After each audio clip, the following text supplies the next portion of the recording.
Et bonsoir à toutes et à tous. Bonsoir, bonsoir. Bienvenue pour notre magnifique soirée. Alors, on va prendre le temps d'accueillir encore ceux qui arrivent au fur et à mesure. Un grand plaisir d'accueillir nos très chers amis, Laurence Baranski et puis Ivan Makchev. C'est un grand plaisir sur la chaîne Gentleman Yogi et on va revenir un peu. Prenez le temps d'arriver et n'hésitez pas à nous dire de quelle cité vous êtes, de quelle ville vous êtes. Hein, vous pouvez utiliser la boîte de conversation pour nous dire de quel endroit de France vous vous trouvez. Laurence, bonsoir. Bonsoir Stéphane. Bonsoir tout Ivan, le monde. Ivan, un grand plaisir de t'accueillir aussi, de vous accueillir tous Merci. les deux. Bonsoir à tout le monde. C'est vraiment un très très beau plaisir de pouvoir vivre ce moment ensemble et je sais que cette soirée était attendue car le thème est passionnant déjà. Et je sais que vous êtes passionnant pour vous connaître depuis un certain nombre d'années maintenant. Hein. Donc, on va prendre le temps d'accueillir encore les uns et les autres.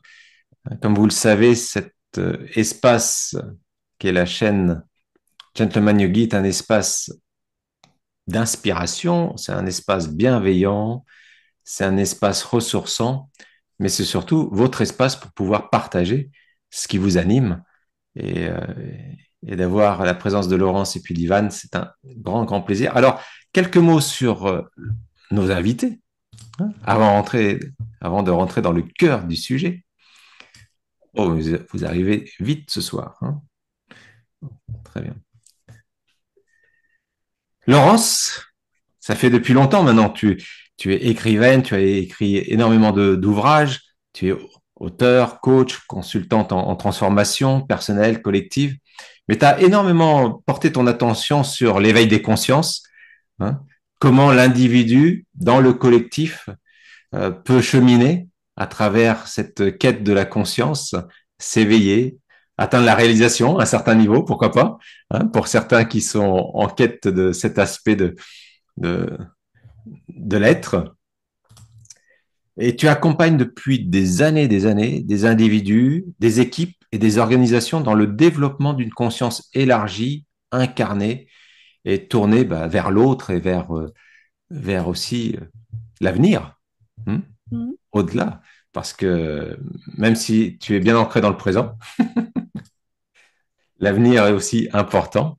Donc, donc à partir de ton parcours, on ira explorer, ainsi que Ivan. Et ça me fait plaisir de partager ce temps avec vous, parce qu'en fin de compte, vous œuvrez énormément ensemble aussi. Vous venez juste de terminer un ouvrage, hein, donc voilà. Bienvenue à ceux qui arrivent, hein, au fur et à mesure. En tout cas, vous êtes les bienvenus. Ivan, coach aussi, hmm, formateur, auteur également. Tu t'intéresses particulièrement à la manière dont la conscience et l'intelligence du cœur peuvent accompagner les transitions individuelles et sociales. Hein, ton approche allie écoute, profondeur et action concrète. Hmm. Bon, ça, c'était le côté formel. Je bois tes paroles. Oui, hein, c'est beau. Et moi, je dis plus rien. Donc ça, c'était vraiment le côté formel.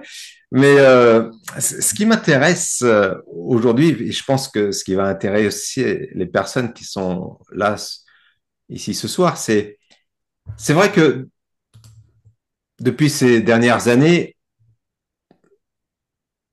la notion d'éveil des consciences a pris un petit peu le dessus par rapport à une période où on parlait beaucoup de développement personnel. Euh, si on observe bien, en ce moment, on entend beaucoup plus la notion d'éveil de conscience. Qu'est-ce qui vous a amené sur ce chemin, tous les deux? Je dirais, quel est, dans vos parcours respectifs, quel a été l'instant de bascule où la conscience est devenue quelque chose d'important au point où vous allez consacrer votre vie à écrire des ouvrages, à donner des séminaires, à amener les gens à avoir justement plus de conscience? Qu'est-ce qui a fait que, qu'est-ce qui a fait un point de bascule au point que ça donnait quand même un axe structurant dans votre vie et vous en avez même dédié votre vie à cette notion de la conscience. Ivan, honneur aux dames? Oui, bien sûr, Laurence, Allez, bonjour. Laurence. Bonjour, merci pour cette présentation, Stéphane. Bonjour à toutes et à tous. Ravi, Ivan, de te retrouver. C'est vrai qu'on se retrouve souvent pour collaborer, travailler ensemble. Moi, je crois que c'est depuis toujours. C'est depuis petite. Mais je ne l'ai pas, je ne m'en suis pas souvenue. Je m'en suis souvenue à l'âge de 36 ans. Alors, je ne vais pas raconter mon parcours là, mais peut-être juste donner des grandes étapes. Et à 36 ans, je me suis souvenue qu'en fait, la conscience était là. Je ne la nommais pas ainsi, bien sûr, mais ce quelque chose de plus grand que moi était là depuis toujours. Et à 36 ans, suite à une prise de conscience forte, un événement particulier, j'en ai fait plus précisément un axe de recherche et progressivement avec le temps un, un axe d'intégration dans mon activité professionnelle pour relier pas dans l'idée qu'il y a un monde de matière et un monde de conscience, mais vraiment parce que je porte ça depuis toujours. Les deux sont imbriqués, c'est intrinsèque, c'est mélangé. Mais c'est vrai qu'avant, on parlait de développement personnel et j'ai avancé aussi sur le chemin du développement personnel en accompagnant d'autres, mais surtout en étant accompagnée moi-même. On n'a jamais fini. Et à un moment donné, culturellement, on a été autorisé à prononcer le mot de conscience. Un mot aussi peut-être qu'on prononcera aujourd'hui, le mot âme. C'est pas pour mettre l'âme en avant, mais il y avait des mots qui étaient un peu interdits dans notre société matérialiste, qui étaient un peu confisqués. Et ce sont des mots qu'on a à nouveau le droit d'utiliser. En les utilisant, je crois on éclaire ensemble l'espace de ce qu'ils sont, ces mots-là. Hmm. Et alors, de plus en plus, on a pu en parler. Et avec Ivan, nous avons, alors on racontera peut-être à un autre moment notre parcours commun, Ivan, mais on se connaît depuis 25 ans sur ce Ah oui. thème du changement. Et progressivement, bah, on a suivi le mouvement culturel et on a dit, mais la vraie question, c'est celle de la conscience. Donc, écrivons et accompagnons sur ce thème de la conscience. Hmm. Voilà pour une présentation que j'ai essayé de faire rapide, mais avec Hmm. plaisir pour développer. Ivan, et toi? Mhm. Alors, comment raconter ça aussi simplement? Euh, je dirais que moi, mon parcours, ça a été celui, alors c'est moi qui mets, je mets aujourd'hui ces mots, bien sûr, à l'époque, je ne mettais pas les mêmes mots, mais c'est de l'esprit à la matière. Pourquoi je dis ça? Parce que bon, très jeune, j'ai eu une ouverture et puis un intérêt extrêmement puissant pour ce qu'on appelle encore aujourd'hui la spiritualité. Bon, très très jeune et puis à tel point que il y avait une partie de moi qui ne souhaitait pas rentrer dans le monde matériel et social et sociétal. Et puis l'étape d'après, ça a été de dire mais non, mais c'est dans le monde matériel et sociétal que ceci doit s'incarner. Hmm. Et donc j'ai procédé par intégration et bien sûr toujours en cours, bien entendu, et dévoilement successif. C'est-à-dire qu'au début, avec à peu près personne, je ne parlais de ces sujets-là. Et puis progressivement, j'ai rencontré sur mon chemin, comme beaucoup de personnes certainement qui rentrent sur des chemins, toute une série d'enseignements, de fraternité, de communauté, etc., avec qui on peut partager, mais pendant longtemps, pas encore dans le monde professionnel. Hmm. Et puis, bah, peu à peu, ouverture dans le monde professionnel, ouverture mesurée, mesurée en particulier en France, dans des milieux où ces sujets-là sont pas si faciles. C'est beaucoup plus facile aujourd'hui depuis 10, 15 ans, mais il y a 30 ans, j'ai des souvenirs où c'était pas forcément évident donc de parler de ces sujets-là. Donc voilà, je dirais que c'est de l'esprit à la matière avec une intégration toujours en recherche, en cours, et un dévoilement progressif aussi de ce que je peux dire, je peux penser, je peux ressentir, je peux expérimenter, et donc un partage, bien sûr, et Hmm. très heureux d'ailleurs de partager avec toutes ceux et celles qui écoutent ce soir, puisque nous co-créons ensemble cet événement, même si nous avons la chance, Laurence et moi, d'avoir la parole. Non, merci. Effectivement, c'est beau que tu puisses le rappeler aussi. C'est vrai que c'est une co-création. Hein, nous sommes dans ou comme manifestation, ça dépend comment on peut percevoir aussi ces deux aspects. Alors, pour celles et ceux qui nous rejoignent, hein, vous êtes les bienvenus.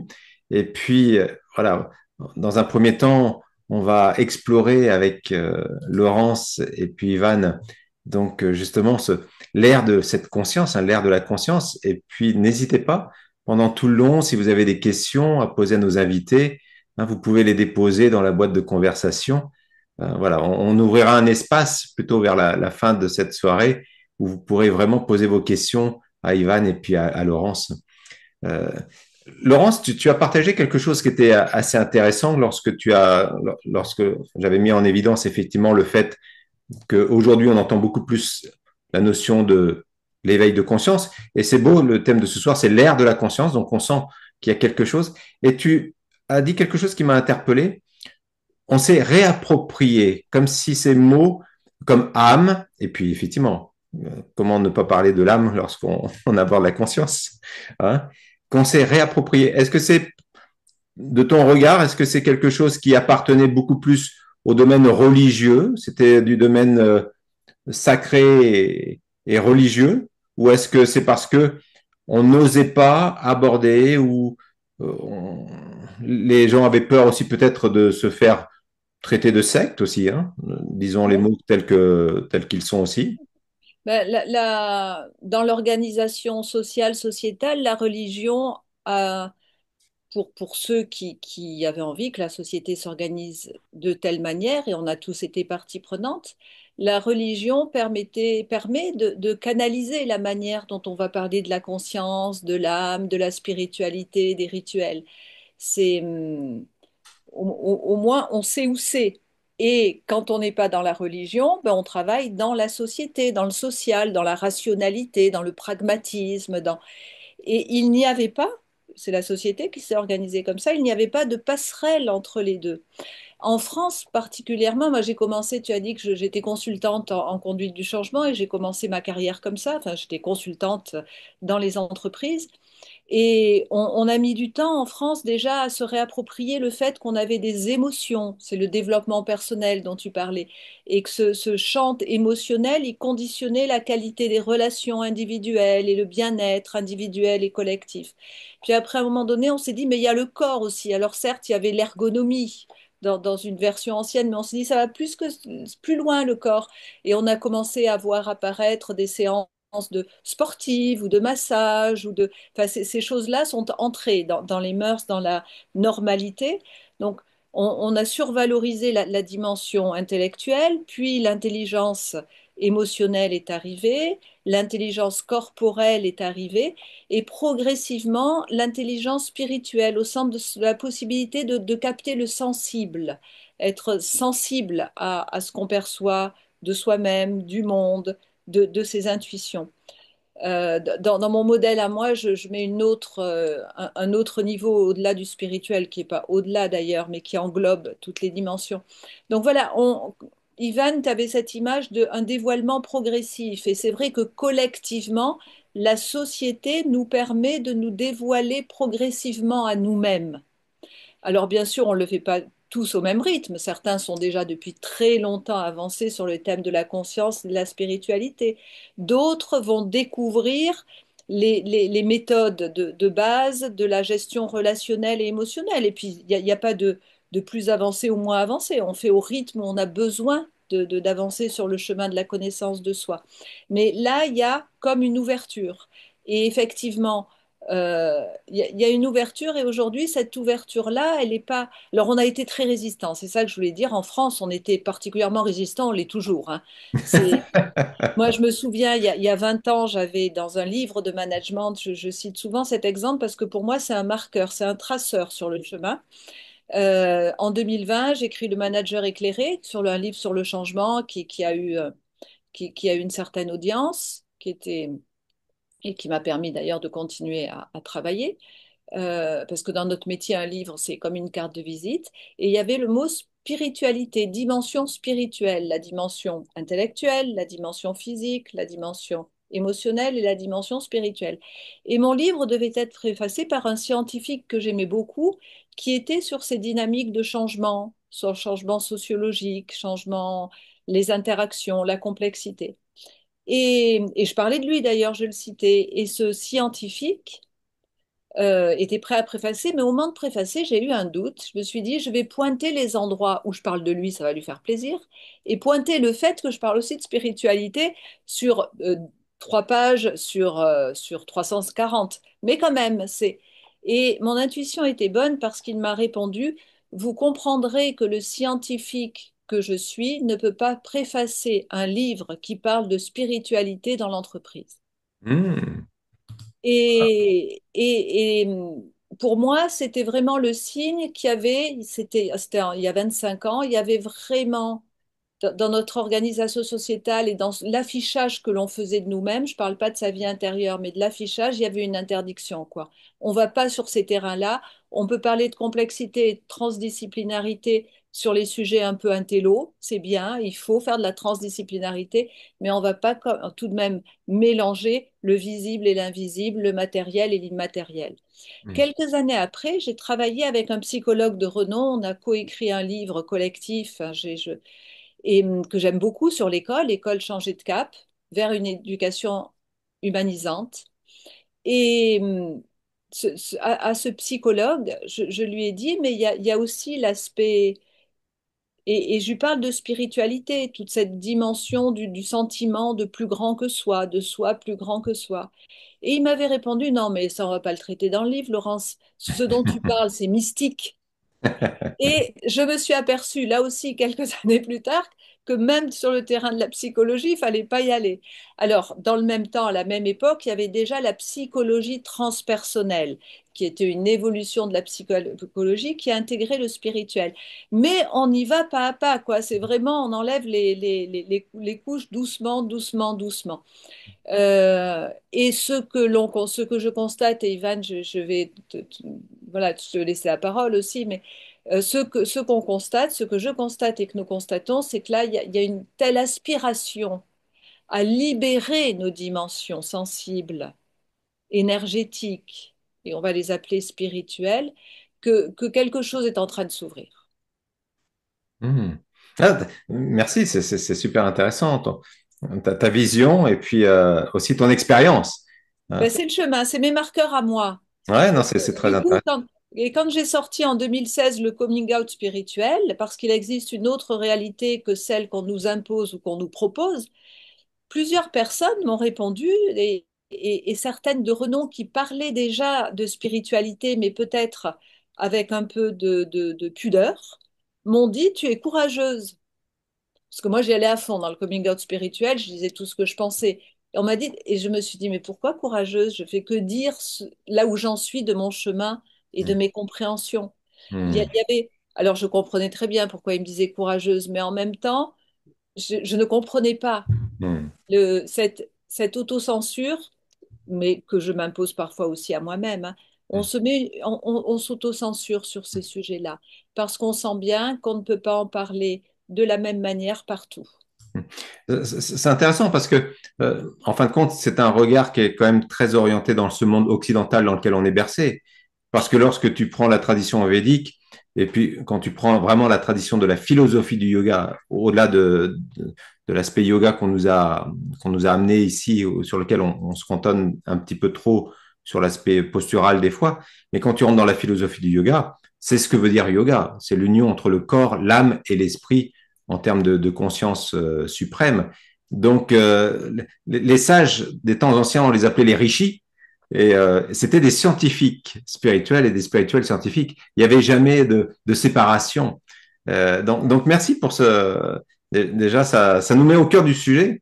Ivan, euh, par rapport à ton expérience en ce qui te concerne, ça me ferait plaisir d'avoir ton éclairage, toi qui interviens beaucoup dans le monde de l'entreprise, qui voit aussi ce monde de la transformation, en tout cas, comment ça, on a pu aussi amener une transformation, ou comment ces mots, spiritualité, âme, développement personnel, euh, intelligence émotionnelle sont rentrés beaucoup plus maintenant dans le monde de l'entreprise. Est-ce que toi, avec ton regard et ton expérience, est-ce que tu sens que la société peut évoluer vers plus de conscience sans un effondrement préalable?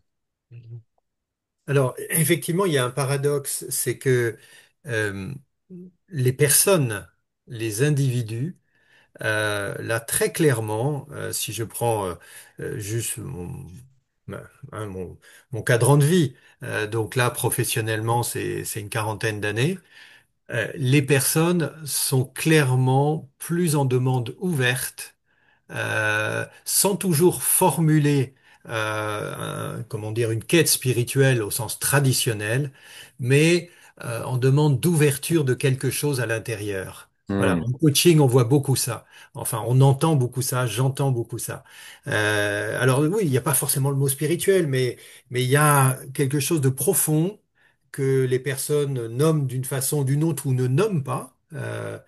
Souvent, d'ailleurs, en coaching, on se met d'accord avec la personne sur comment on va nommer cette partie de vous-même plus profonde, plus vaste, plus ouverte, voilà, plus quelque chose. Et on prendra le mot qui convient à la personne, parce que il n'est pas question de plaquer quelconque système de croyance ou de référence. Alors ça, incontestablement oui, et là je dirais qu'à titre individuel, l'aspiration est immense, vraiment immense. Beaucoup, beaucoup de personnes. Alors très vite, je précise que si moi dans mon accompagnement et d'ailleurs, on reviendra dessus avec Laurence dans ce qu'on a fait justement, on s'est démarqué d'une quelconque appartenance parce que c'est tout à fait notre note. Si on enferme ça après dans un système de référence, aussi beau soit-il, intéressant, etc., tout de suite, il peut y avoir soit une fascination pour une minorité, soit surtout une méfiance. Parce qu'on commence à rentrer dans des systèmes de croyances, dans des systèmes dogmatiques, dans des systèmes d'enseignement A, B ou C, et dans des malgré tout, les uns et les autres, dans des peurs qu'il puisse y avoir quelque chose qu'on ignore et sur lequel qui pourrait avoir une influence sur notre psyché. Donc le cheminement, c'est ouverture et, je dirais, adogmatisme complet. Ce qui ne veut pas dire qu'on ne peut pas se référer à une tradition, à un enseignement, etc., dont il ne faut pas oublier quand même qu'il y a des millénaires de pratiques sur des sujets que l'Occident semble redécouvrir. Donc, quand même pas oublier ça, hein, et que le chemin intérieur a été parcouru, reparcouru, cartographié il y a des milliers d'années. Donc, là où on pense faire des découvertes, on fait tout juste des soulèvements de voiles et de commencements de soulèvements de voiles. Bon, faut pas l'oublier. Mais ça, c'est quand on est un petit peu informé. Hmm. Mais informé, je dis, pas forcément conscient, mais informé. À partir du moment où justement on arrive à établir une forme de connexion et où la personne peut ressentir quelque chose de l'ordre de l'âme, hein, de l'être profond, on va l'appeler comme ça, l'être profond, pour pas employer ce mot âme qui peut bloquer, pour des chrétiens, enfin, société judéo-chrétienne, avoir une référence religieuse, etc. Alors, ici, tu peux l'utiliser comme tu veux. Je sais, je Autant de sais, fois que tu veux. je sais, Tu peux en faire un mantra, tu peux en faire une chanson, tu peux en faire un collier, tu peux en faire ce que tu veux. voilà. Mais voilà. Donc ça c'est important. Alors, par contre, donc les individus, les personnes, oui. Par contre, le système, les systèmes, parce qu'il n'y a pas le gros système, les systèmes, à mes yeux, et je pense que Laurence dirait la même chose, sont archi bloqués archi-bloqué parce que les finalités même, et là je le dis avec mes mots, hein, qu'on partagera, que certains partageront ou pas, mais d'une société matérialiste, consumériste, capitaliste, etc., quels que soient les istes qu'on emploie, n'intègre absolument pas comme élément central la quête intérieure, ni la recherche d'une civilisation qui serait basée sur d'autres principes que l'économie, le scientisme, etc. Et donc, si on est très concret, au niveau d'une entreprise, on peut avoir des personnes qui ont un grand cœur, qui veulent faire des choses en intelligence émotionnelle, en partage, pas toujours du pouvoir, mais en tout cas partage des idées, etc. Pas toujours de la richesse non plus, mais bon. Mais par contre, dès qu'on va commencer à s'approcher des finalités, de ce qu'on fait, pourquoi on le fait, comment on le fait, Déjà, il y a beaucoup moins de monde parce que voilà. Et puis très vite, c'est bah oui, mais la concurrence, le marché, et comment je fais, et là, ça coûte plus cher, etc. C'est-à-dire que nos systèmes comptables, financiers, d'organisation, etc., ont encapsulé complètement, ont bloqué toute évolution possible, de mon point de vue, ou alors des évolutions à la marge, parce que comme peut-être beaucoup qui écoutent ici, j'ai vu tous les discours sur l'entreprise libérée, sur le partage de la richesse, sur la RSE, sur tous ces sujets-là. Et qu'est-ce qui bouge fondamentalement? Quasiment rien. En tout Hmm. cas, c'est mon recul sur 40 ans de vie d'entreprise. Quasiment rien de fondamental. Je me souviens de mes débuts en ressources humaines, les idées que j'avais. Je pensais pas que j'étais à l'époque à l'avant-garde. Je regarde 40 ans plus tard, qu'est-ce qui a vraiment bougé? De mon point de vue, très peu de choses fondamentales. Bien sûr, il y a eu des améliorations, hein, je ne vais pas tout, donc pourquoi? Parce que le système est bloqué sur des finalités auxquelles on n'a pas le droit de toucher. Partage de la richesse, partage des finalités, partage du pouvoir. Et donc ça, par contre, alors je réponds maintenant à la question, c'est vrai que les chemins qui passeraient par uniquement des bonnes idées, des think tanks, des évolutions législatives, euh, au stade où j'en suis, j'y crois plus tellement. Hmm. C'est-à-dire que je ne dis pas qu'il ne faut pas continuer, il faut continuer. Je pense que nous allons vivre, nous vivons déjà des bouleversements tels que par nécessité, on sera obligé de repenser les choses, mais vraiment par nécessité. Et Hmm. là, tout le travail des pionniers va être utile. Va être Hmm. utile parce qu'il y aura eu beaucoup d'idées, beaucoup d'expérimentations et beaucoup d'expériences d'un certain nombre de personnes qui ont cheminé, qui ont tracé un chemin, etc., etc. Hmm. Je crois vraiment ça. Donc, c'est pas inutile, au contraire, qu'il y ait des tas d'expérimentations dans tous les domaines de la société avec des gens pleins de bonne volonté qui poussent, qui poussent, qui poussent, mais avec un système qui résiste, qui résiste, qui résiste. Hmm. Et donc, il y a un moment où Hmm. les forces contraires, bah, ça finit par faire un grand boom. Et on n'en est probablement pas très loin. Euh, Hmm. Et merci d'ailleurs pour ton authenticité et puis ta sincérité au regard de 40 ans quand même sur le terrain. C'est quand même. Alors, c'est vrai que j'ai eu l'occasion à un moment de ma vie d'aller enseigner certains programmes, justement, même de la respiration, de la méditation dans les entreprises. Et c'est vrai que d'un certain côté, au regard de ce que tu partages, ça résonne énormément en moi parce que d'un certain côté, malgré tout, l'apport de ce bien-être, de ce mieux-être, il y a quand même une recherche d'efficacité derrière. Donc, c'est pas dénué sans intérêt. C'est pas un vrai désir en disant, tiens, est-ce que bah, mes collaborateurs sont dans un bien-être? Est-ce qu'ils sont bien? Est-ce qu'ils sont heureux? Est-ce qu'ils sont épanouis? Il y a quand même l'intérêt derrière ça de la recherche de la performance. Mais bon, c'est quand même un bond vers l'avant à un certain niveau. Mais que ce soit toi, Ivan, ou Laurence, est-ce que vous pensez, pour la partie de ma question, est-ce que vous pensez que un effondrement préalable est nécessaire? Est-ce que vous sentez qu'il y a besoin d'un effondrement des structures, un effondrement de la pensée aussi, de la pensée du collectif, des schémas psychologiques de notre société? Est-ce que vous pensez que c'est nécessaire pour vraiment amener cette grande bascule que ce que tu n'as pas vu pendant 40 ans en fin de compte, Ivan? Tu veux y aller, Laurence? Vas-y, vas-y, je dirai après toi. Euh, pour répondre à ça, j'observe comment ça se passe pour une personne. Une personne, dans quelle mesure et comment fait une personne pour, entre guillemets, progresser, évoluer, avancer, se transformer. Euh, j'ai tendance à observer, mais peut-être d'autres auraient d'autres observations, hein, mais j'ai tendance à observer que, en majorité, ce sont des éléments de contrainte fortes, plus ou moins fortes, euh, d'accidents, de choses assez extraordinaires qui arrivent, qui opèrent un bouleversement et une bascule. Une maladie, une situation personnelle très difficile. Donc c'est beaucoup ça. Je dis pas que c'est ça pour tout le monde, mais c'est quand même beaucoup ça. Et l'évolution progressive je me transforme, etc., etc. C'est pas la majorité pour moi. C'est une série de mini ou maxi ruptures qu'on gère, qu'on apprend à intégrer, à digérer. Euh, à comprendre. Et effectivement, plus on intègre l'art du changement en soi, plus on est en mesure d'absorber les vagues suivantes et de le vivre différemment. Donc il y a tout un apprentissage sur l'art du changement qui passe par toute une série d'étapes.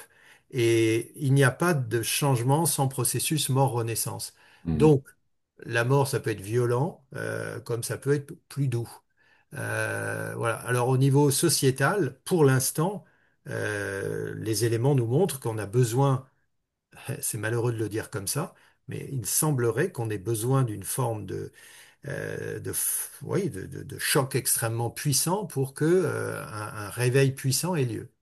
En tout cas, pour l'instant. Ce qui ne veut pas dire que on pourrait pas être surpris aussi. Je vais laisser Laurence développer après. On pourrait pas être surpris aussi par à un moment la survenance aussi d'éléments extrêmement favorables qui seraient le fruit et le résultat de tout ce travail invisible qui existe aujourd'hui.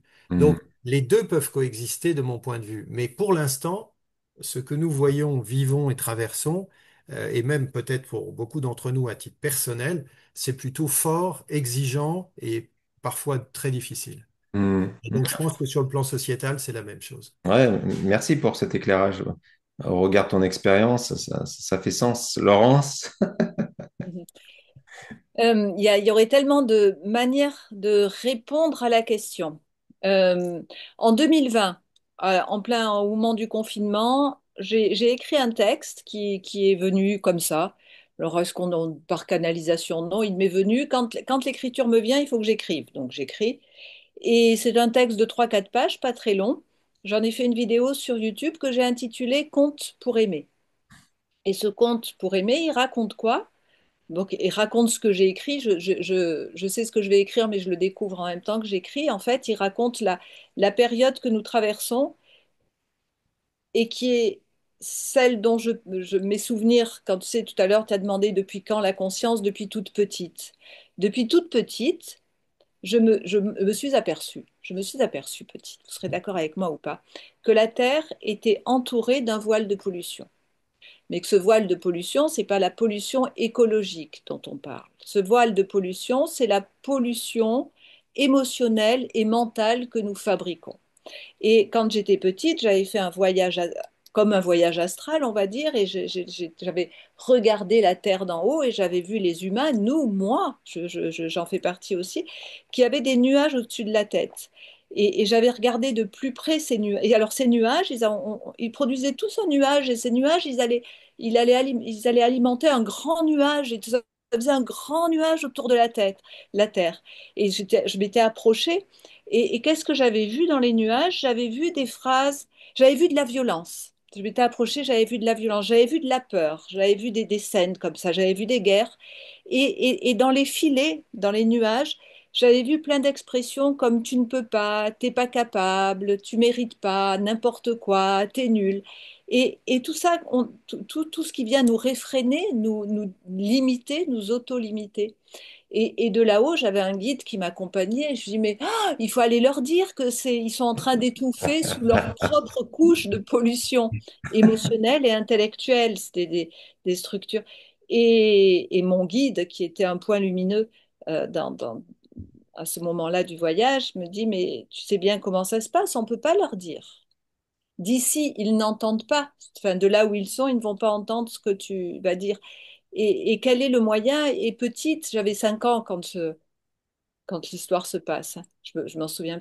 Et je comprends que le seul moyen, c'est de descendre sur la terre, de s'incarner et pour porter soi-même ce message, mais pas pour le porter verbalement, pour incarner ce message. Et plus nous serons, et je pense que notre génération, alors on n'est pas tous de la même génération là autour de cette salle, dans cette salle virtuelle, mais grosso modo on est de la même génération, on est de la génération des vivants d'aujourd'hui, quoi, qui se questionnons, qui nous questionnons. Je pense qu'on est venu pour cela, on est venu pour travailler sur nous-mêmes, pour ne plus ou moins alimenter ce nuage de pollution qui vient alimenter elle-même la couche de pollution.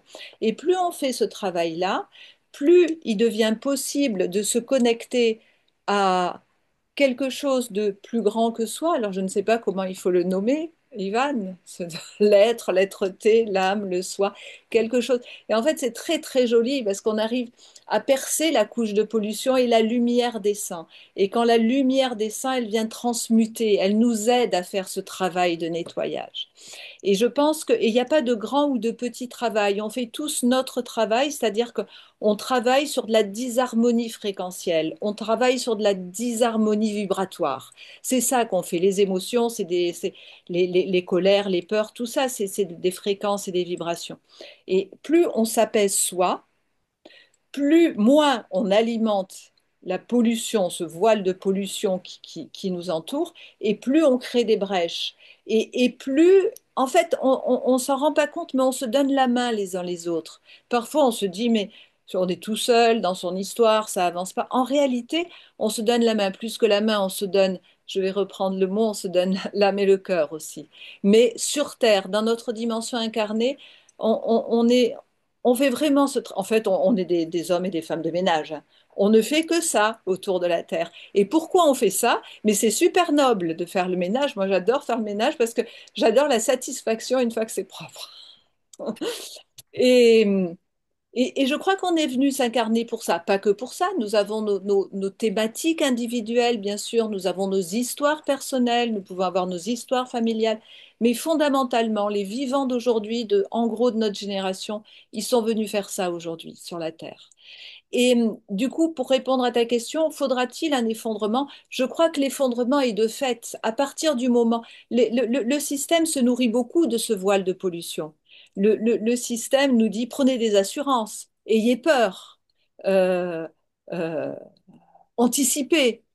Et donc, il a besoin de ce nuage de pollution. Mais moins il y aura le nuage de pollution, moins le système aura d'énergie. Et je pense que les choses peuvent se faire très en douceur comme ça. Alors à l'échelle humaine, à l'échelle d'une vie, c'est pas toujours en douceur et on vit tous nos difficultés. Dans certains endroits du monde, on les vit encore plus fortement, bien sûr.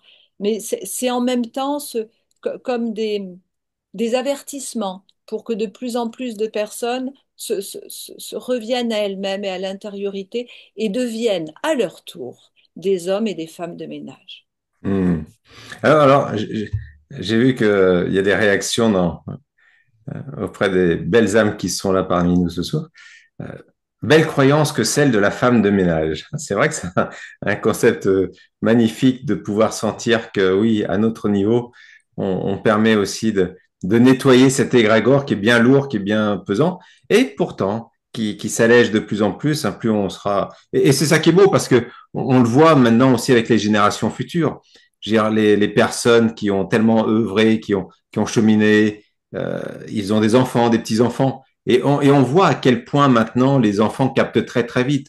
Les âmes qui viennent sur ce plan terrestre n'auront certainement pas tout le travail à faire sur eux-mêmes, et ça va être beaucoup plus rapide pour eux, et ça c'est un cadeau. Mais il y a une question de Françoise qui disait, la suite de l'évolution humaine me semble possible que par une ouverture des individus eux-mêmes. Peur et méfiance individuelle vont en croissant, je trouve. Qu'en pensez-vous?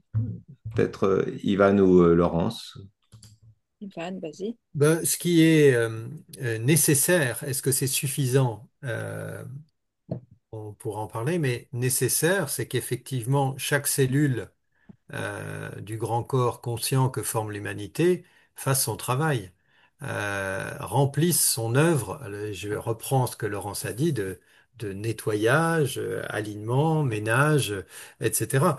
Euh, Ça semble effectivement nécessaire parce que si la cellule est fermée, n'est pas en reliance, n'est pas en connexion avec le grand corps, eh ben, ça marche pas.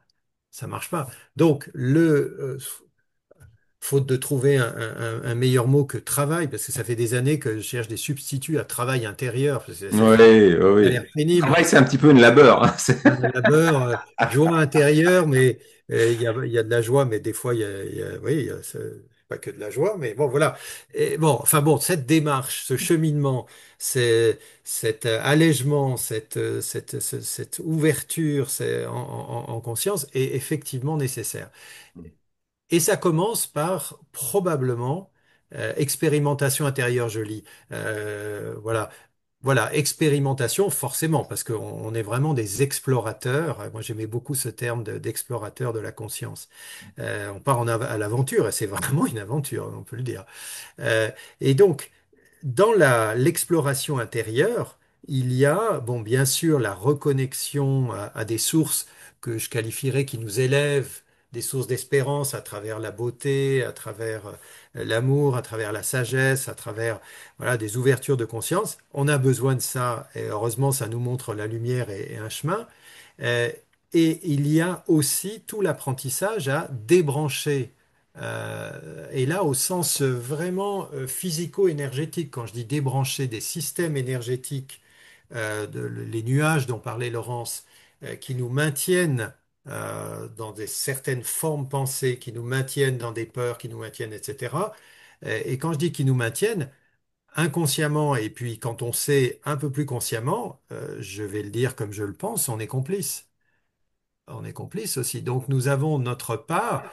Si je sais que je suis colérique, par exemple, c'est pas mon cas, mais je vais prendre cet exemple-là, et qu'à un moment j'ai la connaissance effectivement des formes pensées, des égrégores et de ces choses-là, à partir du moment où je sais ces choses-là et que j'ai cette énergie de colère qui me travaille, j'allais dire mon devoir sacré, c'est de de chercher ce que la colère veut m'apprendre pour ensuite débrancher de cette énergie parce que autrement je l'alimente. J'alimente la colère planétaire.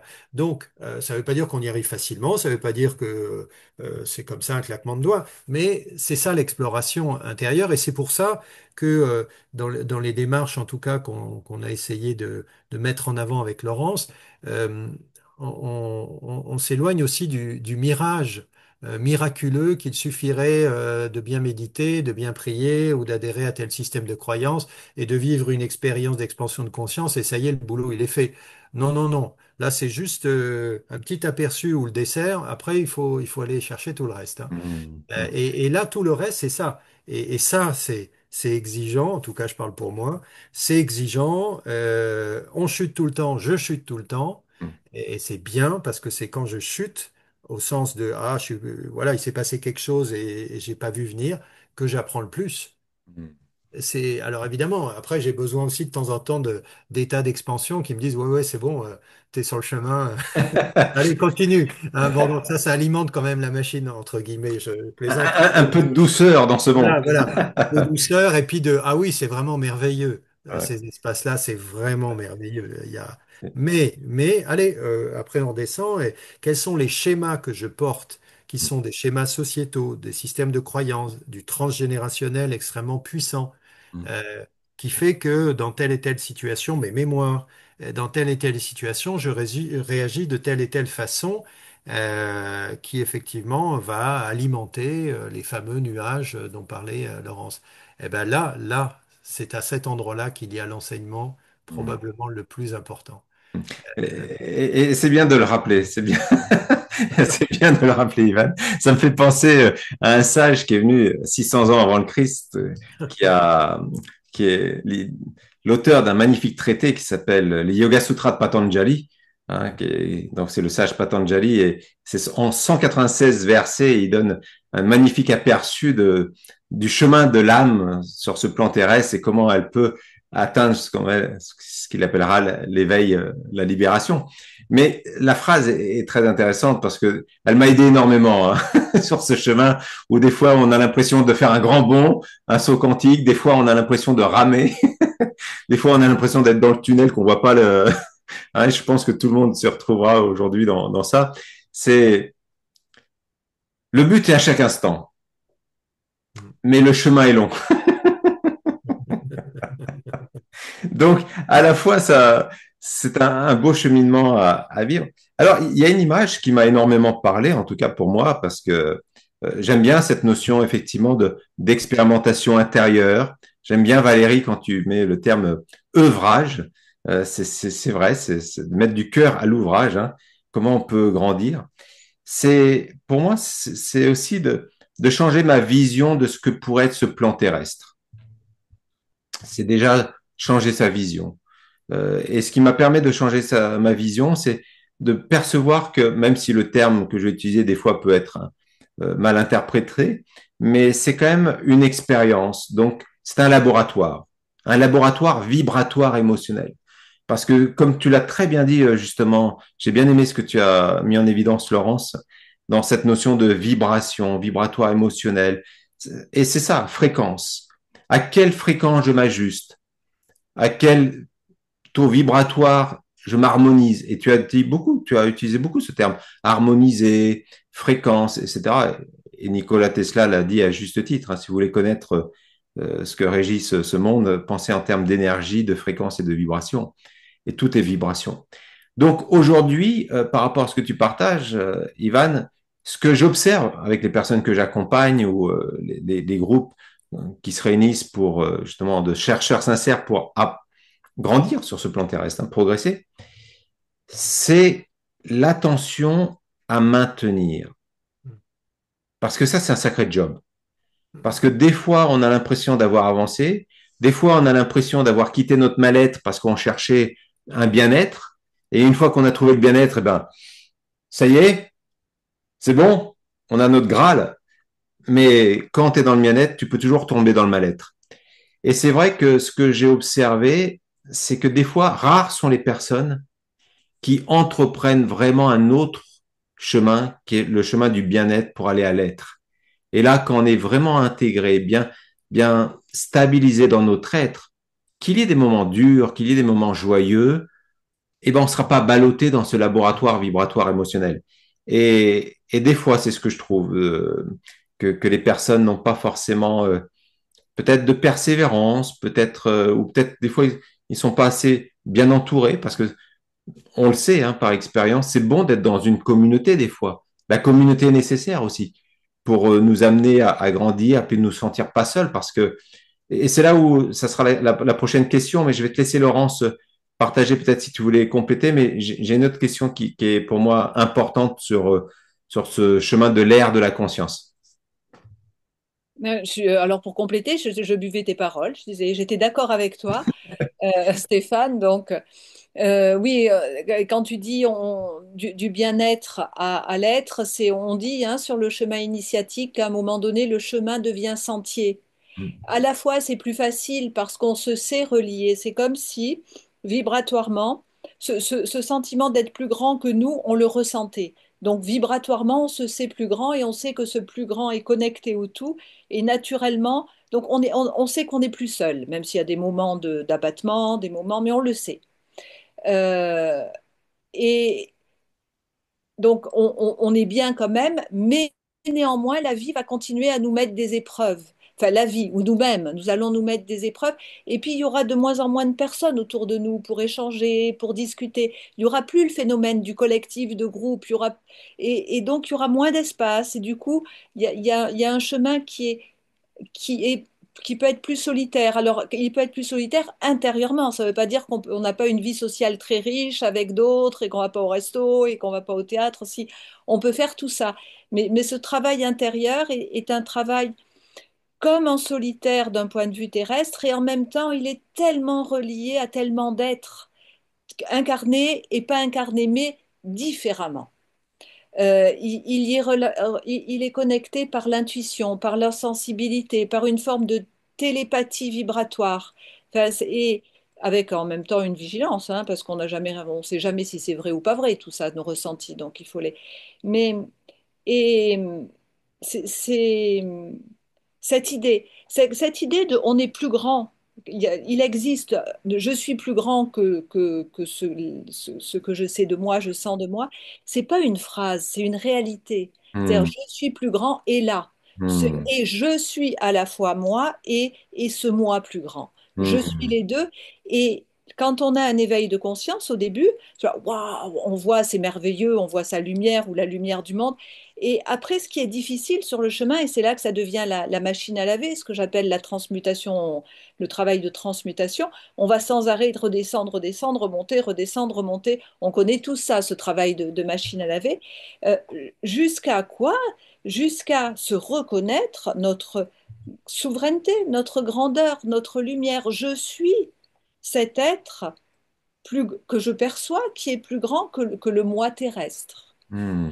Et donc je le suis. Et si je le suis, il est aligné. Et donc, comme tu dis, les, les stimuli extérieurs, les perturbations extérieures, bien sûr, on les ressentira, mais on sera plus solide pour les affronter, pour les intégrer, pour les Hmm. fluidifier. Hmm. Et, ce que je dis, alors d'autres l'ont dit beaucoup mieux, d'autres érudits l'ont dit beaucoup mieux que moi, je crois que c'est ce qu'on apprendra demain à l'école. C'est le terrain de la transpsychologie aujourd'hui en matière sur ce terrain-là de la psychologie, mais ce sera généralisé demain. L'Ayurveda est là, même si l'Ayurveda le dit autrement. Cette idée cette conscience que nous sommes plus que notre dimension terrestre, mais c'est pas des mots, c'est Hmm. pas des mots, c'est une vérité vibratoire. Hmm. J'ai été longue hein, pour dire ça. D'ailleurs, si je peux me permettre, Vas-y, Ivan, bien faire sûr, vas-y. référence à ce que dit Laurence, dans nos séminaires, il y a un moment où bon, on partage, etc. Puis on fait un exercice très simple, très très simple. Euh, à partir du moment où nous avons, chacun d'entre nous, la conscience de quelque chose beaucoup plus vaste, etc., qui est là tout le temps, tout le temps. Après un moment d'espace, de silence, on fait juste, et c'est là, et c'est là. Voilà. Et juste dans la présence de cet instant de reconnexion avec le plus profond, c'est toujours là. Parfois, il y a des gros nuages, donc, mais c'est toujours là. Hmm. Bon, bah, les participants, bah, enfin, de ce qu'ils nous ont dit, enfin, de ce qu'on a entendu, et chacun le vit à sa façon, et c'est là toujours, toujours, toujours. Hmm.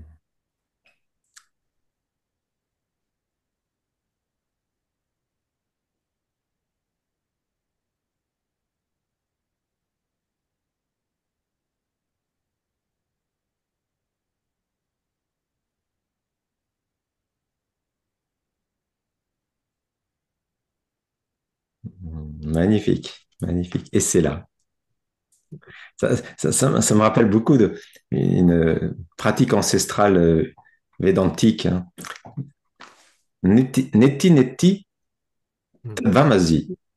Neti neti. Je ne suis pas cela, je ne suis pas cela. C'est arrivé, comme tu dis, à un moment donné, à se dégager de tous ces aspects transitoires en moi sur lesquels des fois je me suis identifié qui va me faire souffrir et prendre conscience que je suis pas cela, je suis pas ceci, je suis pas cela, je suis pas ceci. Mais alors, qu'est-ce que je suis? Eh ben, je suis cela avec un grand C. C'est déjà là. C'est beau. Merci de nous l'avoir rappelé, Ivan. Pour aller encore un peu plus en profondeur, oh, le temps passe vite, mais c'est tellement riche qu'on va continuer, hein.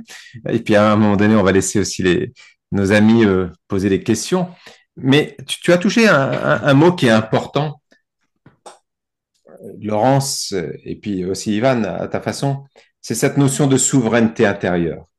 Euh, Parce que vous, sur votre chemin ou sur, je pense, la chemin des belles âmes qui nous écoutent ce soir, à un moment donné, c'est quelque chose qui a été vécu pour un grand nombre d'entre nous.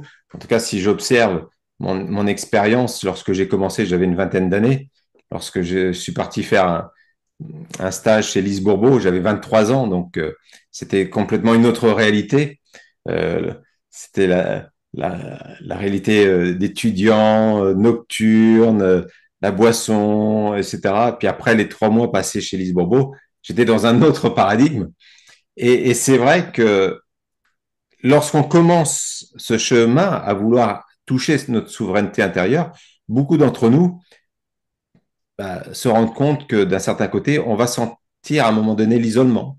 Peut-être parce qu'on ne peut plus parler de choses qui nous élèvent, on reste sur des choses qui nous nourrissent plus. Donc forcément, on n'est plus attiré par ça. Des fois, c'est ce qui se passe aussi dans les couples. Quand une personne avance sur le chemin parce qu'elle a envie de se nourrir différemment, eh ben, si l'autre ne parcourt pas le même chemin, des fois, il y a effectivement des frictions et puis il y a même des séparations. C'est pas que la spiritualité oblige à ça, c'est que naturellement, on se sent plus nourri forcément. Et je me souviendrai toujours lorsque je suis revenu de ce voyage chez Lise Bourbeau et, donc j'étais revenu et puis après à la fin de l'année, on avait donc le nouvel an que j'ai fêté avec des amis.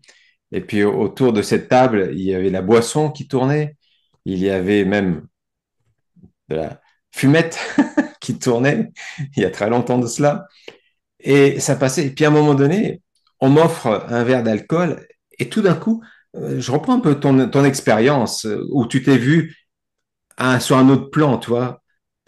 Je dormais pas à ce moment-là, mais je me suis vu sortir et avoir la conscience que, waouh, mais est-ce que c'est ça que tu as envie? Est-ce que là, maintenant, après tout ce que tu as vécu, est-ce que tu as envie de continuer cela? Et là, je suis sorti, je suis parti seul. C'était à la Roche-Orion, donc près de la plage.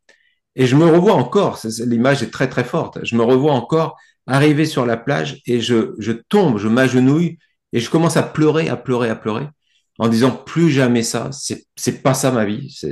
Ce rôle que je joue, ça me parle plus. Et il y a qu'une envie maintenant, c'est ma priorité. Ce sera mon chemin spirituel. Ce sera toi mon père. J'avais utilisé ces termes. Euh, et c'est vrai que c'est une problématique pour un grand nombre d'entre nous qui cheminent un peu moins maintenant. Parce qu'aujourd'hui, c'est facile de se connecter à Internet, mais à l'époque, en 93, on n'avait pas tout ça. Puis encore, je présume que vous avez des belles expériences aussi. On n'avait pas tout ça. Il fallait trouver la librairie spirituelle qui était déjà cachée dans une petite coin de rue, dans une ville, pour trouver le livre magique qui allait nous nourrir, etc. D'ailleurs, j'en ai trouvé des joyaux comme ça dans une librairie.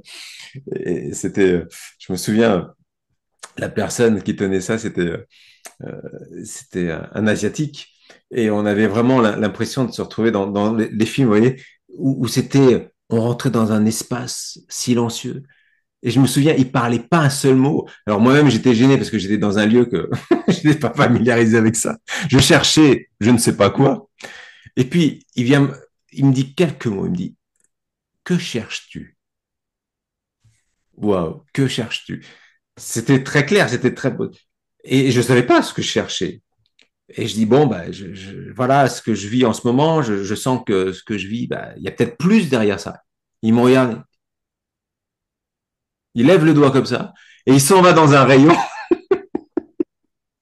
il sort un livre, il me le tend, il me dit rien de plus. Et il m'invite à passer à la caisse. je, je paye mon livre, je sors avec un truc, je savais même pas quoi. Et, euh, et le livre, je l'ai jamais pu retrouver dans ma bibliothèque. C'est un petit livre, mais c'est très puissant. Le titre, c'est Tais-toi et sache que je suis Dieu. C'est un petit livre d'un auteur inconnu. Et je l'ai jamais retrouvé dans ma bibliothèque. Mais ça a été très, très fort pour moi. C'est, tout était dit. Donc, ma question par rapport à vos parcours, Ivan et puis Laurence, c'est c'est comment on peut poursuivre, cultiver notre souveraineté intérieure sans tomber aussi dans le piège de se sentir séparé, isolé ou peut-être différent, se sentir différent. Comment continuer à cheminer malgré que notre environnement n'a pas cette aspiration?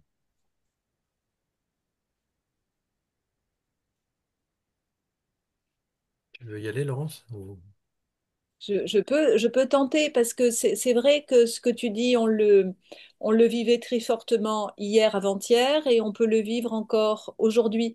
Alors pour, par exemple, Ivan, moi, toi, comme nous nommons ces choses-là, forcément, on se retrouve entouré à travers nos amis, nos confrères, consoeurs, de personnes qui vibrent. Ça ne veut pas dire qu'on est d'accord avec tout le monde, qu'on s'entendrait bien avec tout le monde, mais on se comprend même sans se parler, on sait où on est, même si on n'est pas tout à fait au même endroit. Donc là où j'en suis, je dirais que je ne souffre plus, je n'ai pas, je souffre pas de ça. Mais j'ai pu sur le chemin me sentir seule. Il y a toujours eu des groupes, j'ai trouvé, quand on dit quand le disciple est prêt, le maître apparaît. Et j'ai toujours trouvé les personnes qui m'ont aidée. Dans les premiers temps, c'était le travail sur moi, c'était ce que j'appelle les petites cousines de la psychanalyse. Puis ça a été le travail sur la lumière, les énergies, les vibrations, la spiritualité, l'enseignement avec un grand E. Quand on est en mouvement et qu'on cherche, comme quand toi tu rentres dans la librairie et tu retrouves plus le livre, mais en fait on s'en fiche peut-être maintenant du livre. C'est ce que tu as vécu, ce qui s'est passé vibratoirement, la conscience que tu gardes de ce moment. Ce que tu racontes, je le vois comme une porte ouverte sur quelque chose d'autre. Ce monsieur, consciemment ou pas consciemment, a contribué à ouvrir quelque chose. Et C'est c'est vrai. pas tant le livre qui est important, c'est ce qui va rester du livre. Le livre était un transmetteur et après tout, il a fait son office de livre. C'est Mais vrai, c'est il ne faut vrai, plus c'est le vrai. lire. C'est Les vrai. livres transmettent. Il a transmis comme il pouvait. Et voilà, donc c'est continuer d'être en chemin et, et, et puis ne pas se freiner. Si j'ai envie d'aller expérimenter ça à la rencontre de telle personne, je ne sais pas si c'est un bon chemin, pas bon chemin, mais j'ai envie. Ben, je vais voir et puis j'ai du discernement et je verrai bien si je continue ou si je ne continue pas. De façon, comme le disait Ivan, à me faire ma propre opinion. Mon propre avis. Parce que sur ce champ de la conscience et de la spiritualité, il y a en fait autant de vécu que d'êtres humains. C'est comme un puzzle multidimensionnel fractal. Nous sommes comme un puzzle multidimensionnel fractal et vraiment on a une signature vibratoire unique. Et c'est ce chemin de quête qui va faire que on va pouvoir se réveiller à nous-mêmes exactement comme nous sommes. Et l'expérience de l'un ne sera pas l'expérience de l'autre. Après, si le matin je vais au travail et puis il faut que je rentre le soir, oui, je vais peut-être pas en parler au travail. Alors peut-être s'il y a un ou deux collègues, un ou deux, mais non, c'est accepter, accepter qu'il peut y avoir dans nos vies pour l'instant, dans cette phase de transition qui est celle de notre génération, des endroits de la société où on peut libérer ces dimensions de nous et exprimer ouvertement cette quête comme tu l'as fait en rentrant dans la librairie ou même sans savoir ce qu'est cette quête, mais juste savoir qu'on est en quête de quelque chose. Et il y a des endroits comme peut-être le travail, certaines assos, certains lieux où, ben non, ça se dit pas trop. Alors, en disant certains lieux, je pense à tout ce qui est médecine, hôpital, et ben ça se dit de plus en plus, même à l'hôpital en plus, hein, puisque Oui, oui, oui, de plus donc en plus, ça oui. se dit un peu plus partout. Donc, C'est il faut clair. faire attention, mais ça se dit un peu plus partout. Et en fait, si on fait un travail où on ne peut pas le dire, c'est pas si grave que ça. Puisque comme on l'a vu tout à l'heure, et Ivan, tu as amorcé ça, et merci, cela est quand même. Cela est quand même. C'est juste que dans le travail qui est le mien, que j'ai choisi, et pour l'instant c'est le mien, cela n'est pas pris en compte, mais cela est quand même. Et à travers le fait que j'ai la conscience pour moi qui fait sens que cela est, j'émets des vibrations. Et je concours là où je suis à transformer, à fertiliser quelque chose, à mettre de l'engrais. Et je fais mon boulot dans la matière parce que nous sommes incarnés dans un monde de matière et que voilà, on attend de nous qu'on fasse bien le boulot et c'est normal. Donc, c'est pas si grave que ça.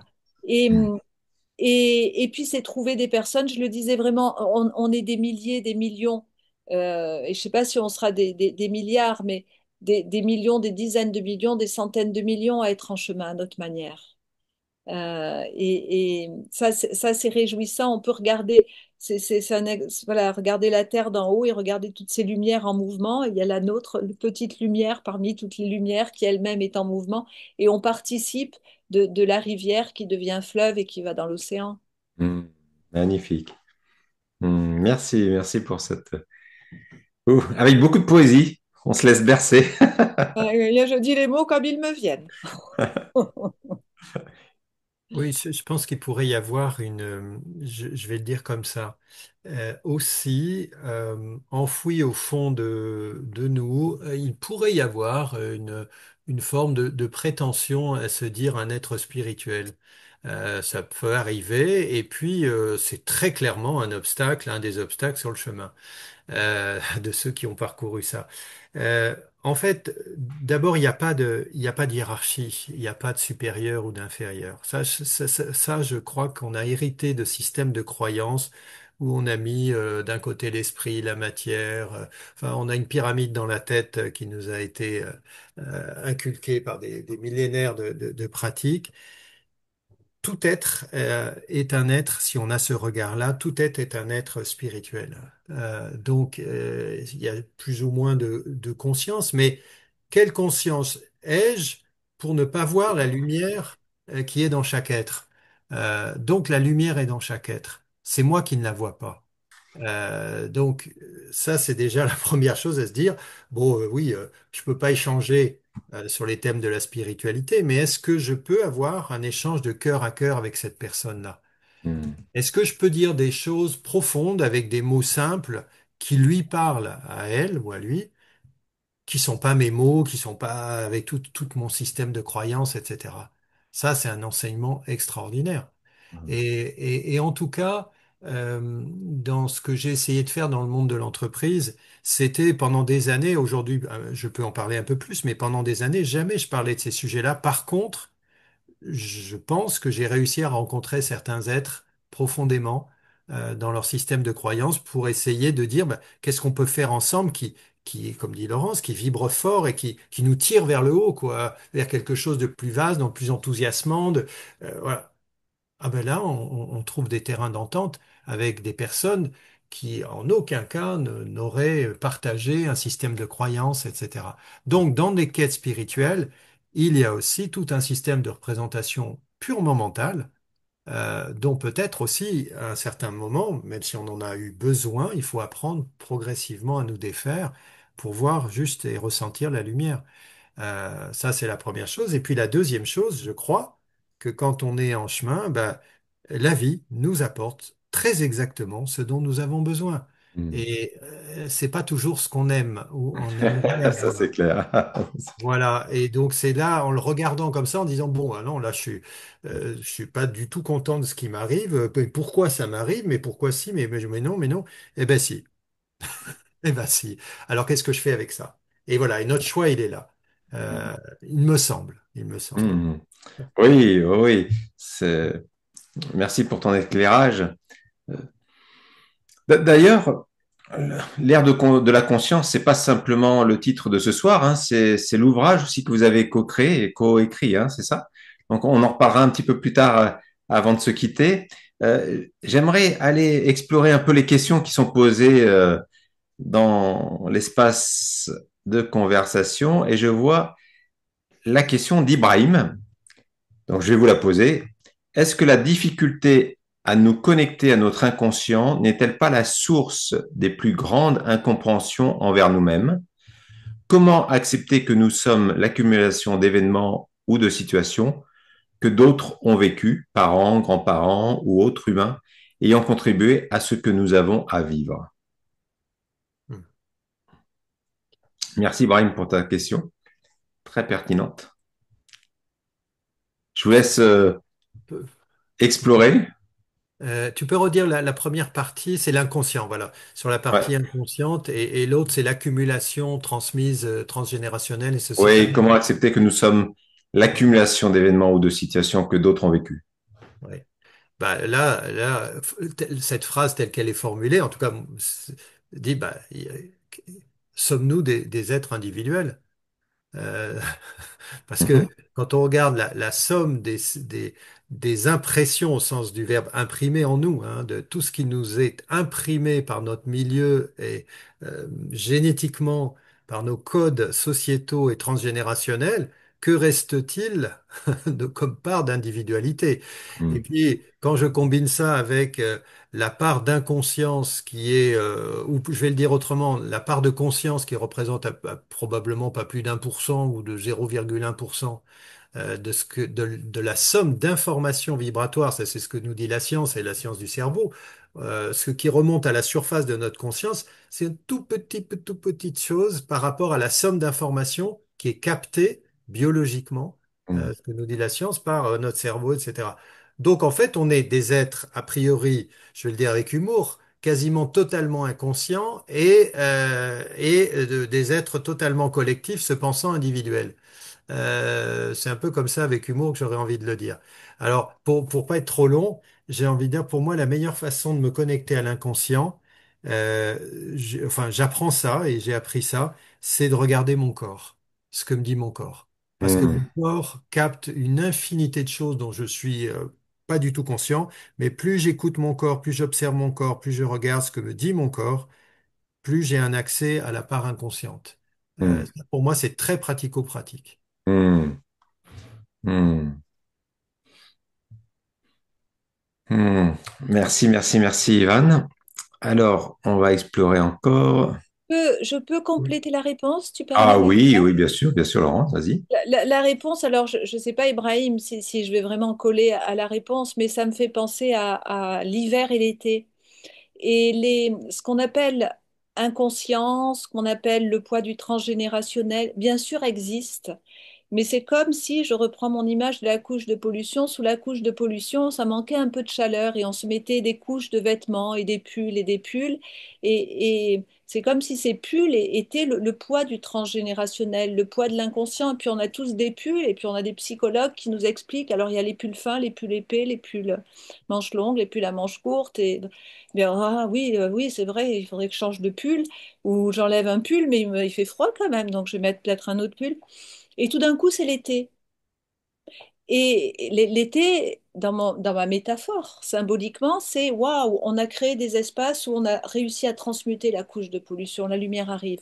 Et c'est l'été, il fait soleil. On n'a plus de pull, on n'a plus besoin de pull, on pense même plus au pull. En fait, il n'y a pas de pull. C'est-à-dire qu'il n'y a pas tout ce poids qui existait réellement sous la couche de pollution et qu'on a étudié, on a fait des livres, on a fait des études et on a fait des doctorats sur ça parce que ça existait réellement. On s'aperçoit qu'en fait, non, il n'y avait pas besoin. Dans le nouvel espace vibratoire, dans le nouvel espace que nous co-créons, et c'est pas demain, ça peut prendre du temps, mais on peut déjà le faire pour soi, le faire pour sa famille, le faire par petits groupes. Hein, beaucoup de penseurs ont dit que l'humanité évoluerait grâce à l'évolution de petits groupes. Euh, on n'a pas besoin de pull. Et c'est pas grave. Et on peut rompre le vœu de loyauté par rapport à sa filiation en honorant sa filiation en disant je rends ce qui vous appartient, là où je vais, je n'ai pas besoin de pull. Et c'est OK. Et d'ailleurs, quand c'est l'été, on n'y pense même pas au pull, quoi. On va au soleil C'est vrai. et on se nourrit du soleil. Hein, et on est comme les plantes, on se régénère. Donc, Ibrahim, pardon, ça ne répond pas exactement, mais là encore, c'est une histoire de quoi, comment on nettoie. Là, c'est encore une histoire d'hommes de ménage et de femmes de ménage. Comment on nettoie notre espace et dans cet espace-là, de quoi on a besoin avec nous. Hmm, Et en fait, il y a quelque chose qui est très léger. Je n'ai pas besoin. Il y a plein de choses dont on n'a plus besoin. Ça n'existe juste plus. Mais dans nos vies, on le sait, ça. Il y a des époques de nos vies où on s'est posé des questions, posé des questions, posé des questions, et c'était super important. Ça nous a fait avancer. Et heureusement que ces questions étaient là. Puis à un moment donné, on a passé un palier. Ces questions, on les a même oubliées. Elles n'ont plus aucun intérêt. On est ailleurs. Et pourtant, qu'est-ce que ça nous a occupés? Mais ça nous a occupés, occupés, occupés. C'est juste notre évolution. Et sûrement, c'est comme ça que doit se passer notre évolution, puisque c'est tout ce qu'on vit. Donc forcément, ça doit être comme ça. Mais avoir la conscience que ce que nous portons et qui est parfois lourd nous est utile à un moment donné, mais ce sera OK si on s'en libère. Ce sera hmm, OK aussi si on s'en libère. hmm. Magnifique. Voilà, c'est ce que m'inspire. Merci, Ibrahim. Hmm. Oui, en tout cas, c'est une belle invitation de passer du questionnement à l'émerveillement. On va parcourir un peu ce que les belles âmes nous partagent ce soir. Patricia, oui, nous devenons des ponts entre ces deux mondes qui se nourrissent et qui permettent par notre présence d'amener notre lumière là où il y en a besoin. Oui, c'est vrai. C'est vrai, une fois qu'on est bien ancré dans notre lumière, après, on peut aller n'importe où. Valérie, ne pas pouvoir en parler partout m'a beaucoup appris sur la notion de secret qui me révoltait tant et m'oblige dans le silence à vibrer plus que parler. Magnifique, magnifique. Euh, alors, Paul, un point qui m'est cher et que j'ai envie de partager. Je ne suis pas confortable à dire, sentir qu'on est plus grand. Ça me semble un risque pour moi, pour l'autre, ce n'est pas moins grand non plus. Comme vous dites, Stéphane Netti, pour ma part, je fais le constat que je ne peux pas le dire dans le monde des objets, du plus ou du moins. Cela se passe dans le monde du mystère, quête et rayonnement, comme dit Laurence, pas de hiérarchie, comme dit Ivan. Merci à vous, à vous deux. Merci, merci. Euh, le corps, une intelligence collective. Oh là, c'est un long passage. En tout cas, merci aux uns et aux autres.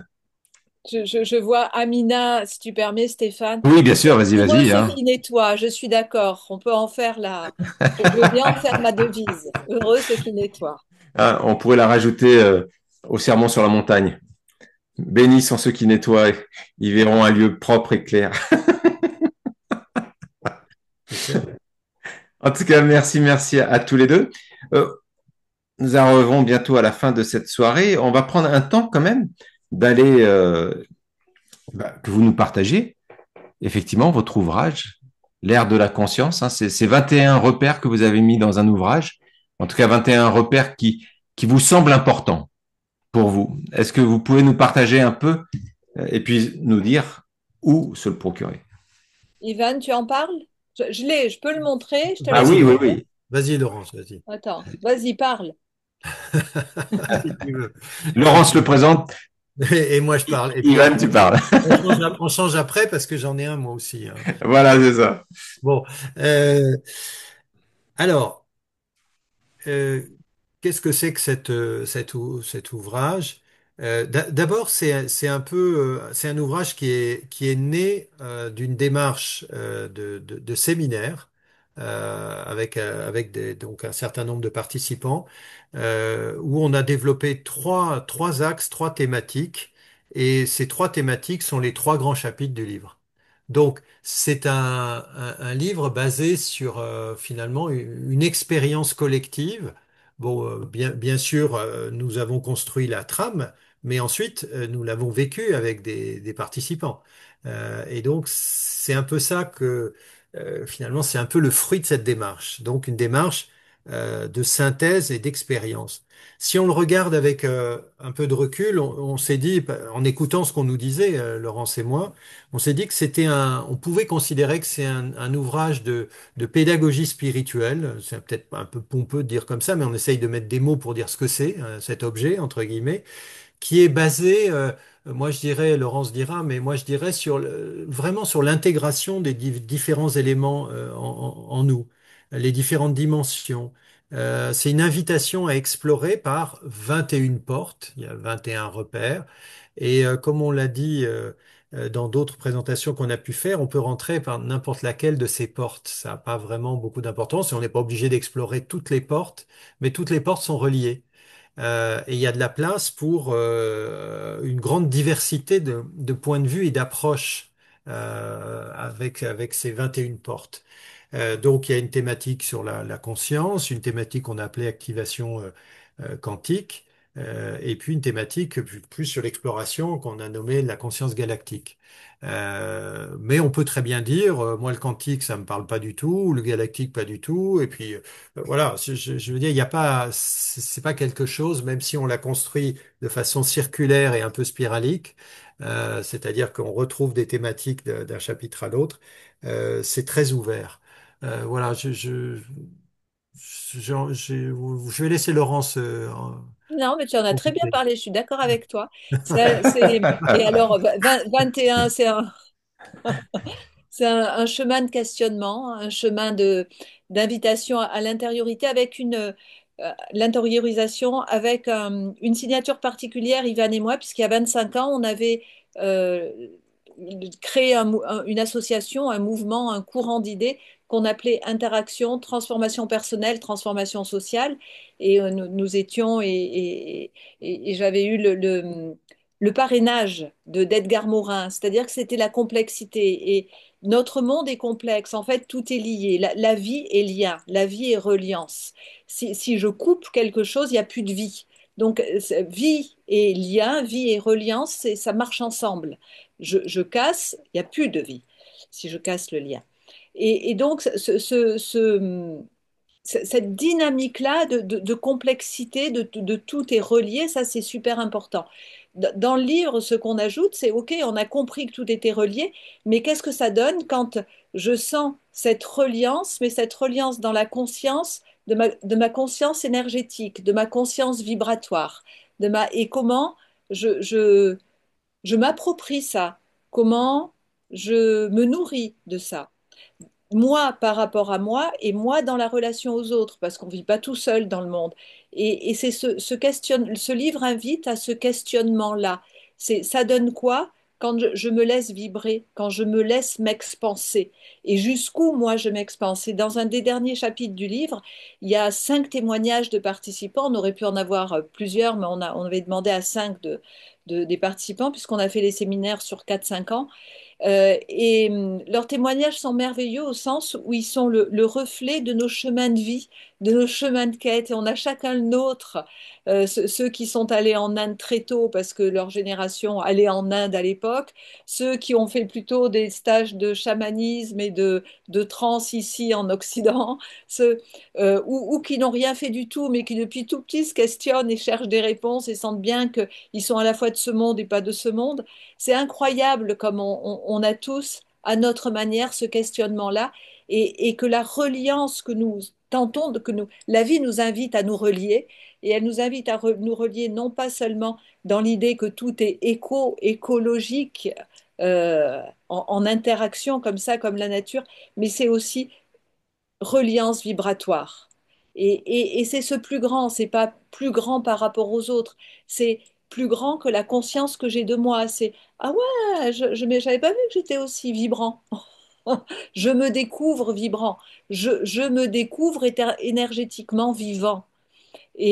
Ah ouais, ah quand même. Et ça donne quoi alors dans ma vie à moi et ça donne quoi dans mes relations à moi? Voilà, c'est ce travail-là d'expansion et c'est ce chapitre avec les témoignages des participants. J'ai une grande affection parce que c'était un cadeau qui nous livre leur parcours et, et ça nous parle à tous. Et pourtant, nos parcours sont uniques et en même temps, ils se ressemblent. Hmm. Merci, merci, merci à tous les deux. Merci. Je trouve ça beau que vous ayez aussi ouvert sur cette dimension galactique aussi, parce que c'est un fait. Nous sommes des êtres galactiques. Qu'on le veuille ou qu'on le veuille pas, nous sommes des êtres galactiques. Et c'est très certainement un des prochains sujets. Et, et à chaque fois, on peut aborder ça, chaque sujet sous différents angles et on l'aborde sous différents angles. L'angle rationnel de la science, l'angle de la complexité, l'angle du symbole et l'angle de la connaissance directe. On emprunte cette grille de lecture à un symboliste qui s'appelle Luc Biget. Mais pour dire que c'est pas galactique. Et c'est quoi les galactiques? Et il y a une bonne réponse. Ou c'est quoi la conscience galactique? Là encore, à chaque fois qu'on est à un endroit, en fait, on peut regarder l'objet sous différents angles. Et ça va être chacun qui va dire, ah ben moi, cet objet-là, j'ai envie le regarder sous cet angle-là. Je vais m'approprier cette connaissance-là. Je sais qu'elle est relative, mais c'est celle qui me va bien et je vais aller plus loin avec ça. D'autres pourront prendre le mot galactique et l'observer autrement. Ce qui est important, c'est de savoir que la manière dont on le regarde et dont on capte l'objet n'est pas tout à fait complète. La manière n'est pas complète. C'est la conscience que d'autres pourront le capter autrement. Et c'est OK. Mais moi, je le capte comme ça parce que ça fait sens pour moi de le capter comme ça et je sens que mon chemin est là. Et je sens que c'est comme une balise sur mon chemin pour m'inviter à aller plus loin sur le chemin de l'émerveillement dont tu parlais, Stéphane. Hmm. Oui, ce qu'on aime bien dire avec Laurence là-dessus, c'est que, comme tu le suggères, Stéphane, la conscience galactique, c'est la prochaine étape. C'est-à-dire que quand on regarde l'histoire de l'humanité, hein, il y a le clan, la tribu, la commune, la région, la construction des États-nations, et puis maintenant péniblement la construction d'une conscience planétaire. On n'y est pas encore, hein, mais c'est en route. La prochaine étape, celle des pionniers, parce que dans toutes les civilisations, à tous les moments, il y a toujours eu des pionniers qui sont ni plus ni moins que les autres, mais qui sont dans la place des pionniers, commencent à explorer la conscience galactique, qui est la prochaine grande étape d'évolution de l'humanité. Donc, Hmm. du coup, bah voilà quoi, explorons. Magnifique, magnifique. Une belle exploration qui est devant nous. Hein. C'est riche. Hein. Cette expérience humaine est tellement riche. Merci à vous deux du temps que vous avez consacré, de votre présence précieuse sur ce plan terrestre. Hein. Chacun contribue à son rythme. Puis je sais qu'il y a aussi de personnes d'entre vous qui contribuent là où vous êtes, hein, à amener votre pierre à l'édifice de de ce grand joyau, hein, de ce grand joyau planétaire. Alors merci Amina, oui, Shri Shankar dit, l'éveil c'est la connexion aux autres et au monde. Oui, c'est vrai, une définition simple. Hein, plus nous sentons notre notion d'appartenance aussi, c'est important. Alors, avant de se quitter, peut-être j'ai une dernière question pour tous les deux. Par rapport à votre expérience et par rapport aussi aux personnes qui sont là ce soir, s'il y avait une pratique quotidienne, peut-être qui est importante, même si on ne va pas s'y accrocher, on pourra peut-être l'expérimenter quelques jours et puis après, peut-être expérimenter autre chose. Mais à vos yeux, et par rapport à ce que vous partagez à travers l'éveil de l'ère de la conscience, quelle pratique quotidienne ou approche concrète aimeriez-vous recommander ce soir pour ceux qui nous écoutent? Peut-être de rafraîchir sur telle ou telle pratique qu'on faisait peut-être il y a longtemps voilà, je vous laisse le mot de la fin. Bah, je veux bien commencer.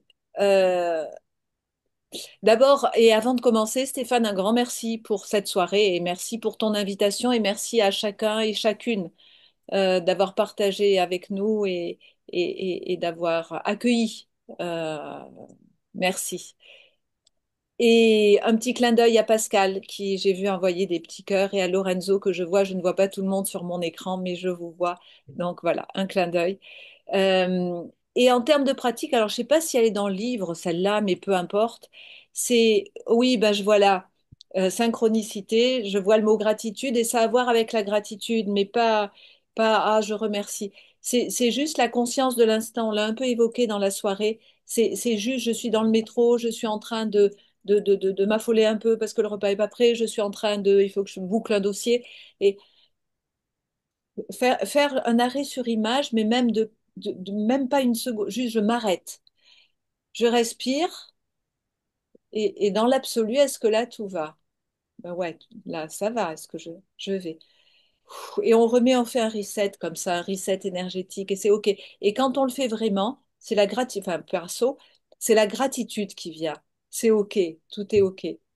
Voilà. Ne pas se laisser prendre par son personnage, nous sommes tous des personnages, mais retrouver cette dimension qui est notre dimension divine dans l'instant, hein, notre dimension élargie, plus grande. Alors, ça colle pas forcément, mais notre dimension notre dimension divine, c'est ça, notre dimension reliée aux parties les plus éveillées de nous-mêmes. Et ça fait énormément de bien de faire ça, et ça remet tout à zéro. C'est bon, tout va, c'est OK. Allez, je continue. Ça Voilà. va. Voilà, merci, c'est tellement beau ce que tu viens de partager. J'aime parce que c'est simple, c'est quelque chose qu'on tout le monde peut faire dans n'importe quelle situation, comme tu l'as dit dans le métro, n'importe où. Et là, dans l'absolu, bah ouais, tout est parfait. Merci Laurence. Ivan? Alors, d'abord, moi aussi, beaucoup de gratitude, hein, Stéphane, pour d'abord tout ton travail, toute ton œuvre, voilà, voilà, que j'ai découvert il y a quelques années aussi, où tu continues, tu traces un sillon, et c'est parce que tu as tracé ce sillon qui a permis à beaucoup d'âmes, de belles âmes, comme tu disais, j'aime bien ce mot-là, de se retrouver, que tout ceci est possible. Donc, vraiment beaucoup de gratitude, et puis beaucoup de gratitude pour vous qui avait, alors bien sûr il y a le chat, mais c'est pas comme si on pouvait échanger, qui vous nous avez honoré de votre présence, de vos présences, et j'aime dire tout le temps, c'est ce qu'on partage dans nos séminaires aussi, c'est nous sommes tous enseignants et enseignés. Donc votre écoute nous a enseigné. Voilà, donc merci pour votre enseignement dans l'écoute. Alors, la pratique, euh, j'aurais dit quelque chose qui ressemblait à ce qu'a dit Laurence, donc voilà, Trop tard. pour être simple. Et alors du coup, je le commenterai avec une petite phrase qui, bon, pour ceux qui pratiquent la méditation, moi j'adorais cette phrase de grands pratiquants qui disent la méditation commence quand la méditation finit. Oui, c'est ça, c'est ça. C'est-à-dire que l'état que l'on peut contacter dans des moments de Ouais. silence dont on a besoin, des moments voilà, d'intériorité, etc. Cet état-là, d'abord, il est toujours là, mais cet état-là, après, ce qui nous appartient, c'est de le faire durer. Ok, j'ai réussi à m'asseoir, j'ai réussi à trouver 5 minutes, 10 minutes, 1 heure, 2 heures, 3 heures. Bon, ok. Alors maintenant, ça c'est bien. C'est juste l'entraînement et l'échauffement, ça. Mm. Après, la vraie vie, c'est après. C'est après. Et après, eh ben voilà, je reviens. Et alors, du coup, je reprends parce que c'est Thich Nhat Hanh qui disait, je tombe, c'est pas grave. Je reviens, je reviens, je reviens, je reviens, je reviens. Et puis, bah, c'est pas grave, pas de jugement. Ah, bah oui, bah, je tombe. Bah, c'est bien, heureusement que je tombe. Comme ça, je peux revenir. Je reviens. Ouais. Voilà. Et c'est la suite de ce qu'a dit Laurence. Voilà. Donc, vraiment, Ah, vraiment merci à vous. C'était super. Et merci de ta guidance, de la façon dont tu as conduit aussi cet échange qui lui a donné toute sa saveur. merci à vous deux, merci à vous.